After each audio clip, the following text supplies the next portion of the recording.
Jamnagar police દ્વારા દારૂના જંગી જથ્થાનો નાશ કરવામાં આવ્યો છે।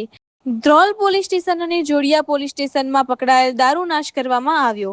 ધ્રોલના આહિર કન્યા છાત્રાલય પાછળ દારૂના જથ્થાનો નાશ કરવામાં આવ્યો। 6157 નંગ બોટલ અને 25,92,000નો દારૂનો નાશ કરવામાં આવ્યો।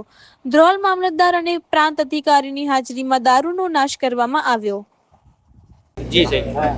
आज रोज आदरणीय रेंज आईजी श्री दिलीप राय साहेब जे जीरो टॉलरन्स अगेन्स्ट प्रोहिबिशन की नीति है ये अन्वये आदरणीय पोलीस अधीक्षक श्री जामनगर रवि मोहन सैनी साहेब मार्गदर्शन हेठळ जे छेल्ला 2 वर्ष में प्रोहिबिशन मुद्दामाल पकड़वामां आवेल छे अने त्यारबाद तेनी समग्र प्रक्रिया करी नामदार कोर्टना हुकम मेळवी नाश करवा माटेनी जे प्रक्रिया पूर्ण करवामां आवेल छे ते अन्वये एसडीएम श्री ब्रिजेश कालरिया साहेब, मामलतदार श्री जोड़िया, मामलतदार श्री ध्रोल અને પીઆઈ શ્રી જોડિયા અને ધ્રોલ તેઓની હાજરીમાં આજરોજ પંચરોજકામ કરી કુલ 6157 નંગ બોટલ કે જેની કિંમત 25.92 લાખ થાય છે તેનો નાશ કરવામાં આવેલ છે।